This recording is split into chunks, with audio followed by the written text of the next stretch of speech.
Aujourd'hui, à Sans Fil, on parle de clauses à intégrer à vos promesses d'achat.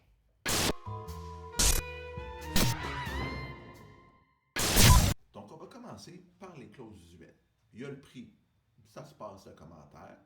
Date de notaire, date d'occupation, encore là assez simple, la date où on devient propriétaire et la date à laquelle on peut occuper la propriété. Seule chose que j'ajouterais dans ce cas-là, c'est qu'on peut avoir une clause de loyer où le vendeur donne à l'acheteur un montant de loyer parce que les dates sont très éloignées. Par exemple, un notaire le premier du mois avec une occupation à la fin du mois, ça pourrait être un exemple dans lequel c'est pratique. Puis ça peut arriver plus couramment qu'on pense.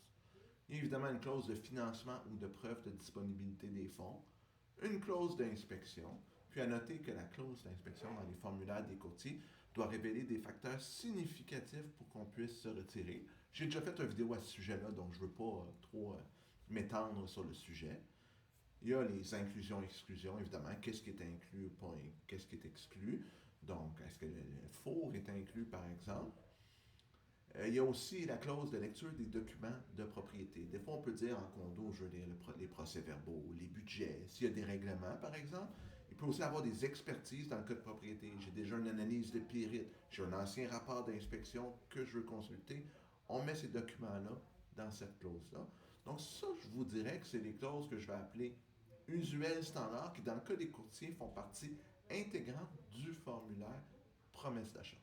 Après ça, il y a plein de clauses qu'on peut rajouter. Par exemple, on peut avoir une clause d'expertise. Est-ce qu'on veut faire un test de radon? Est-ce qu'on a besoin d'une analyse de pyrite si on est sur la rive sud?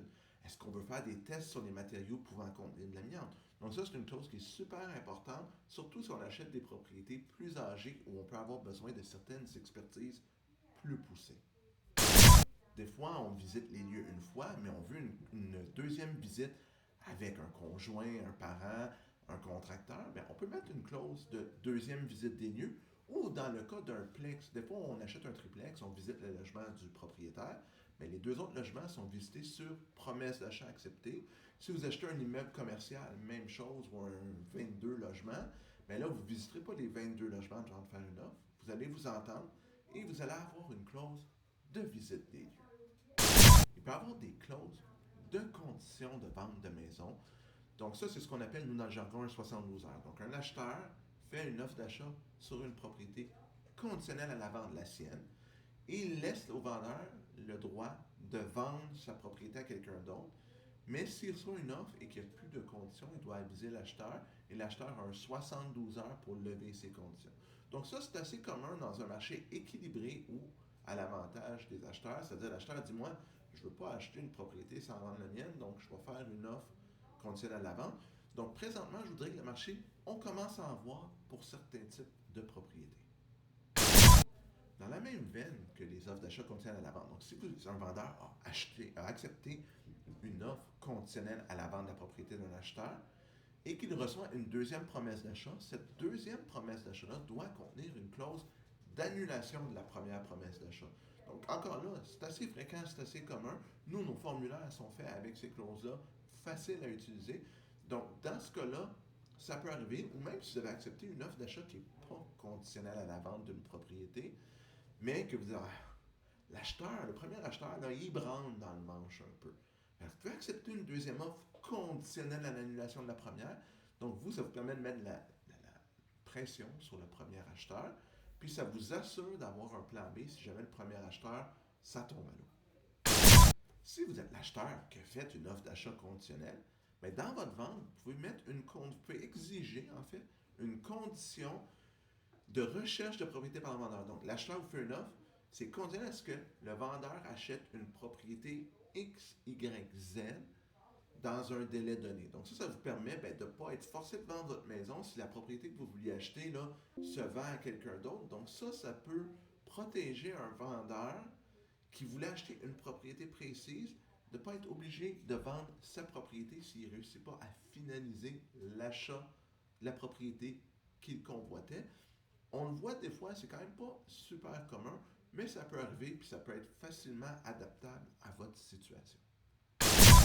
Si vous achetez une propriété et vous dites hey, moi je veux que mes parents viennent habiter puis que je veux en faire une intergénération, il serait peut-être souhaitable de mettre une clause de vérification du zonage dans votre promesse d'achat pour être sûr que votre projet est faisable. Même chose, si vous achetez une propriété et vous dites, moi je vais la démolir, je vais construire un 6 logements à la place, mettez une clause de zonage pour vous assurer que vous allez être capable de réaliser votre projet. Donc, ça peut être une clause vraiment utile si vous avez des projets de changer un peu l'usage de la propriété que vous voulez acheter. On est en hiver, vous achetez une propriété qui a une piscine. Vous allez notarier au mois d'avril, la piscine ne sera pas partie. Vous pouvez mettre une clause de mise en marche de la piscine. Il pourra y avoir d'autres équipements. On s'entend qu'à part un air climatisé puis une piscine, là, je ne vois pas vraiment qu'est-ce qu'il peut y avoir, mais vous mettez une clause de mise en marche de la piscine au printemps, après l'acte de vente, vous demandez au notaire de retenir une somme définie, exemple 2000 tant que la piscine n'est pas en marche, pour pouvoir couvrir les frais de démarrage, puis tu sais, s'il y a un petit bris. C'est sûr que là, si la toile, la piscine est finie et tout, le montant ne sera peut-être pas suffisant. C'est à vous de prévoir. Puis si le vendeur dit, ben, la toile, elle a 20 ans, ben, vous présumez que la toile va être à changer, ça c'est une chose. Mais si la toile est neuve, c'est pas un enjeu, mais des fois, il peut y avoir un coude là, dans un tuyau d'une piscine qui brise. Donc, mettre un montant réservé chez le notaire jusqu'à temps que la piscine soit mise en marche, ça aussi, c'est quelque chose qu'on fait couramment quand il y a un achat en hiver.